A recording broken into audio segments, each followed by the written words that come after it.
You have reached Imperial Sports. Today's video will be Crawford versus Spence Jr. 2.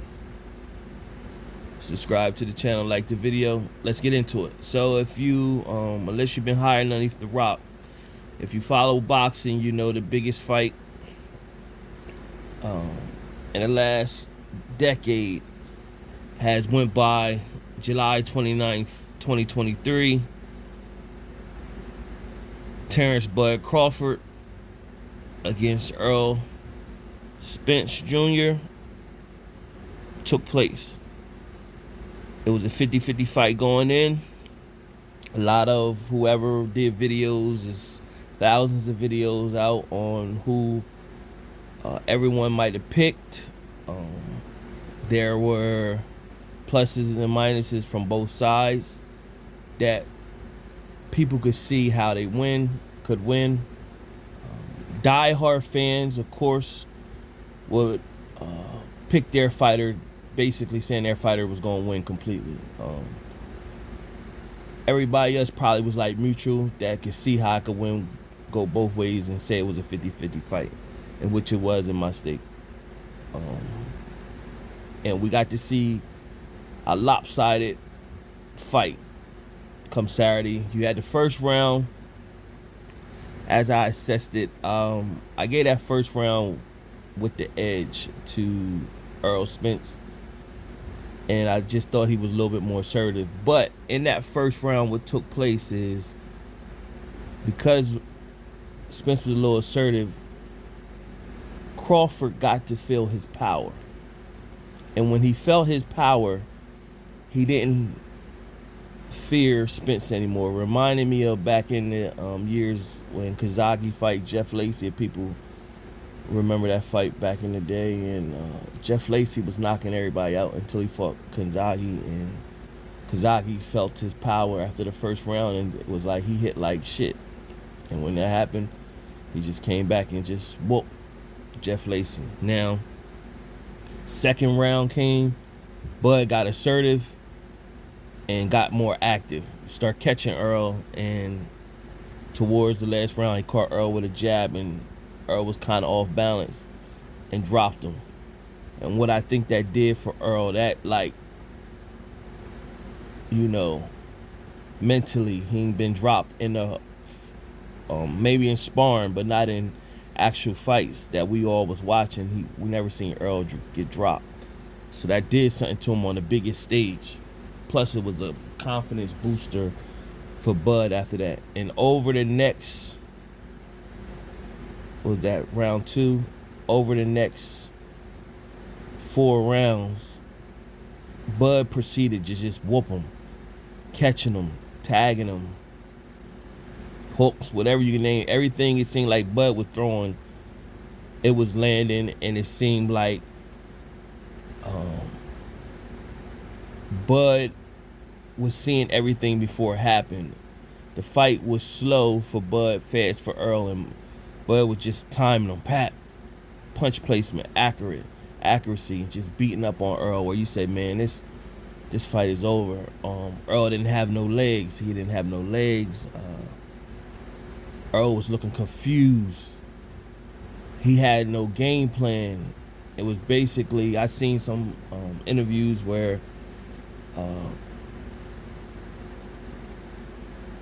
Spence is basically, people were assessing that he just go in there and he push his will on others, regardless of what they trying to do, and if they can hold up, let's see if they hold up. No one has ever been able to hold up. But then what happens when you find out somebody that can? What's your plan B? What's your contingency plan? They didn't have one. They didn't have one. They confused the corner. Derek James looked confused. They didn't know. He didn't know what to tell his fighter what he could do to offset what Bud was putting down. And Earl didn't even go into. I seen Earl get in trouble in a couple fights where he might have felt somebody's power a little bit. He went into boxing mode.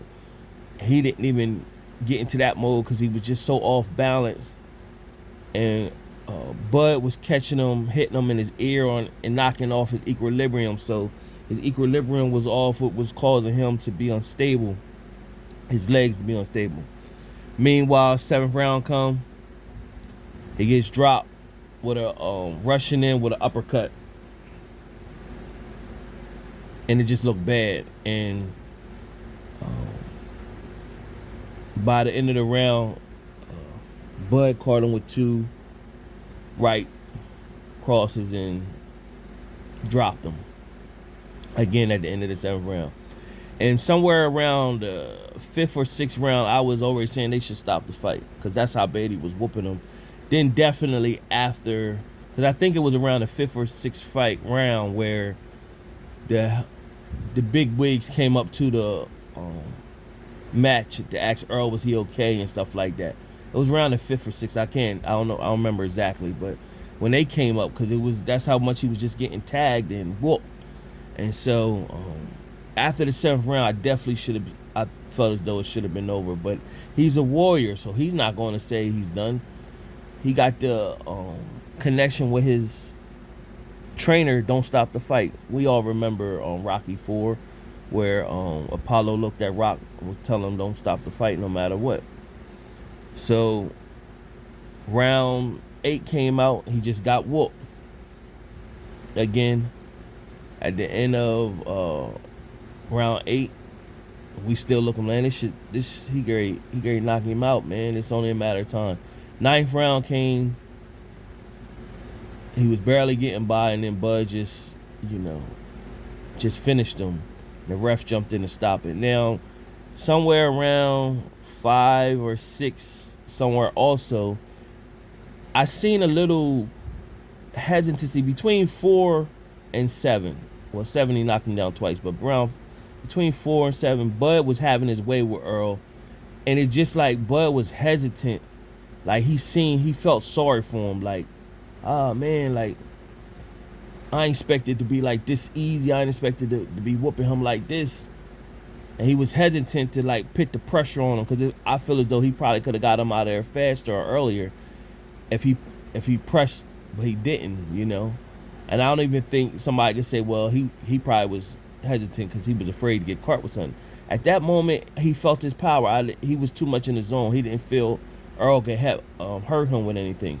It was one of them knockdowns where I think it was the uppercut where Earl connected with Bud, but he connected too, and that's what dropped him. He ate that punch. Like, he wasn't, So, nevertheless, which brings us to Earl's a warrior. He earned the right in negotiating the contract to get a rematch. And he deserves it. It's in the contract. A lot of people saying, even though it was lopsided, and a lot of people feel as though he doesn't. What's going to change in the rematch? Me personally, I don't think nothing's going to change. It's alleged that they're going to may fight at the 154. Crawford did stay in the post fight interview that he struggled to make 147, and he's not opposed to them fighting at 154. And so Earl earned the right, and he deserved to get his get back, or try to. What's going to be different in the second fight, I don't see, because he didn't hurt Crawford not one time in that fight. So I don't know what can he do differently to try to pose his will in that fight. I did have the thought before the fight, I should have made a video before time, but nevertheless, that you would get the best Crawford in fight 1, and you would get a better Spence in the second fight, because Spence has been out since Ugas of April 2022. You fighting in a year and 3 months later, like that's not good right there. I think this would have been a different fight had they fought like around August of last year, or 2022, like 4 months later after he fought Ugas. He would have still been in fighting shape. Had that long layoff, that's too long. Earl is not a person that, I think Earl got to stay like in fighting shape, in fighting mode. He got to be fighting every 3-4 months to stay in tune. If he goes that long period like that, I don't think that's good for him personally, or whatever. It's hard to remain disciplined like that. And so I think it was against him with that long layoff. Even though he's in regular person shape, but it's different when it's boxing shape. He should have, I think, in between time, but I think he had that car accident the end of the year of 2022 that might have held things back. But if he would have fought, let's just say he would have fought someone around December or January, and maybe he couldn't because maybe he was healing from injuries. But if he would have, that would have like better in tuned him, or whatever. Nevertheless, it's the expected date of Crawford versus Spence 2 is December the 9th. And I think it's not going to be no different. Even at 154, I just believe that Crawford has Spence's number. And I just think this time it might go even faster. I don't, unless Spence just come out there and just try to box the whole 12 rounds to survive. If not, he tried coming in there swinging blows with Crawford. I think this time Crawford just get him out of there easier. And but EJ has the heart of a lion. No matter if he kept getting dropped, he kept getting up, wanting to fight. If the ref wouldn't stopped it, he probably would have just got dropped in that 9th round and then got back up. The only difference is he was getting caught so much with his equilibrium been off. I think what eventually happened, he just would have got knocked out, like knocked out, where he would have, and you don't want to see no fighter take no beating like that or whatever, because they may never recover from taking a beating like that. So, but the part 2 to this video is that the undercard on Spence versus Crawford 1, the highlight was supposed to be Isaac Cruz. Isaac Cruz looked trash out there. He couldn't get, I don't even know who that Cabrera guy was. He pity-patting punches and stuff like that. And Cruz don't deserve no rematch with Tank Davis. If they want Cruz to fight Tank Davis so much, they need to force Cruz to take somebody off the board, and by the end of the year have him fight Lomachenko or Shakur Stevenson. He need to fight one of them. Take somebody off the board if you want a rematch with Tank. Other than that, he don't deserve no rematch with Tank or whatever. And Tank got to let his or his team need to let the spirit go and say, because I heard something like they want Cruz on Tank's lips to knock him out. Get over that. You beat him. Let him take somebody else off the board if he really deserves a rematch or whatever. With that being said, the Crawford versus Spence 2, the undercard should be no more than